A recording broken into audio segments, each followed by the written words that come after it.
एक बड़ी कामयाबी मिली है, साल्वर गैंग पकड़े गए हैं। क्या था पूरा मामला और कैसे कामयाबी मिली?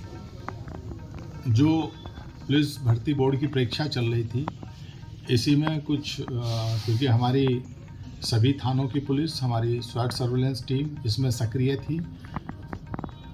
इसी में एक गोपनीय सूचना प्राप्त हुई कि कुछ लोग संरक्षण कराने की आड़ में लोगों से संपर्क कर रहे हैं। इस सूचना को जब डेवलप किया गया स्वाट और सर्विलेंस टीम द्वारा, तो इस पूरे नेटवर्क का भंडाफोड़ हुआ है। ये लोग थाना नौनहरा क्षेत्र का एक दूरस्थ और बिल्कुल आबादी से कटा हुआ एक घर इन्होंने किराए पे लिया था मृदाजपुर गांव में, और वहाँ रह के अपना इन्होंने प्रिंटिंग मशीन वगैरह वहाँ पर और फ़ोटो कॉपियर वगैरह लगाए थे, जिसके माध्यम से ये पेपर अगर इन्हें प्राप्त होता तो उसका सॉल्यूशन निकाल के तत्काल इनके द्वारा ऐसे लोग जिनसे धन उगाही की जा रही थी, क्योंकि इनके पास से 6 लाख रुपए नकद भी मिले हैं, इनके द्वारा हर कैंडिडेट को ये दिलासा दी जा रही थी कि उसका सिलेक्शन कराएंगे, और 7-8 लाख रुपए में तय कर रहे थे। 1-1 लाख रुपए पेशगी। कुछ लोगों के द्वारा इन्होंने चेक भी प्राप्त कर लिए थे, और 21 लाख के चेक भी इनके पास से प्राप्त हुए हैं। और बहुत से, क्योंकि जिस कैंडिडेट का ये कराते थे उनके प्रपत्र भी, ओरिजिनल जो एजुकेशनल सर्टिफिकेट हैं उसे भी ये रख लेते थे। तो ये सारी चीज़ें इनके पास से प्राप्त हुई है। ये बड़ी संख्या में इनके जो एजेंट हैं वो पूरे पूर्वांचल में सक्रिय थे और लोगों से संपर्क कर रहे थे।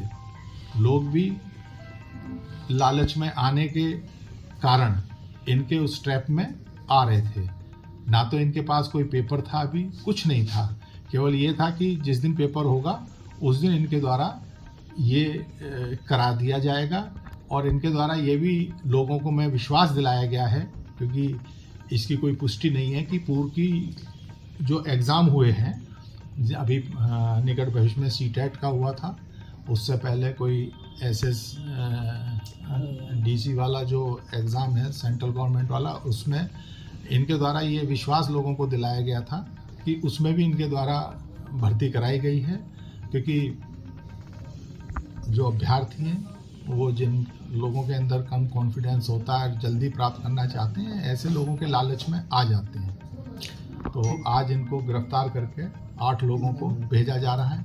इसमें जब पूछताछ पे जानकारी हुई तो इनका जो मास्टरमाइंड है गोपेश यादव, उसके द्वारा ये बताया गया है कि वो कोस्ट गार्ड में पोरबंदर में सेवारत है, उसका एक और सहयोगी वहीं सेवारत है। एक और इस गैंग में जो पकड़ा गया है उसके द्वारा बताया गया है कि वो आर्मी में है। ये सब इनके द्वारा बताया गया है। इन सब चीज़ों की पुष्टि हो रही है, क्योंकि ये अभी पकड़े गए हैं और क्योंकि इन्हें जेल भेजना ज़रूरी है। बाकी इन सब चीज़ों को तस्दीक करके अगर ये सब सही होगा तो इनके संबंधित विभागों को भी लिखा जाएगा कि इनके विरुद्ध उचित दंडात्मक कार्रवाई की जाए। अब तक कितने अभ्यर्थी सर इनके टच में हैं? इनके टच में इनके एजेंट फैले हुए थे, और अभी जो हम लोगों को इनके पास से धनराशि मिली है करीब 6 लाख रुपए नगद, जो 1-1 लाख रुपए पेशगी आई है लोगों की। और इन्हें ये भी नहीं मालूम कि कौन लोग हैं, क्योंकि इनके एजेंट भी है, बड़ा ऑर्गेनाइज तरीके से। क्योंकि इनकी बातों से ये ज़रूर लग रहा है कि ये पूर्व में भी किसी ना किसी एग्ज़ाम में इस तरह की हिमाकत कर चुके हैं। और करीब 28-29 लोग अभी तक इनके संपर्क में आ गए थे। उसी में से कुछ लोगों ने गोपनीय रूप से पुलिस को सूचना दी, जिसके आधार पर इस पूरे गैंग का भंडाफोड़ हुआ है। और आप लोगों के माध्यम से भी मेरी अपील है कि जो अभ्यर्थी हैं वो इस तरह के गैंगों के चंगुल में ना आए, क्योंकि इनके पास कुछ नहीं होता है। ये 40-50 लोगों को इसी तरह से फंसा लेते हैं। उनमें से कुछ लोगों का अपनी ही प्रतिभा के आधार पे भी हो जाता है, और बाकी का ये पैसा खा जाते हैं। बाद में लोग पुलिस कचहरी कोर्ट घूमते रहते हैं कि साहब मुझसे ले लिए।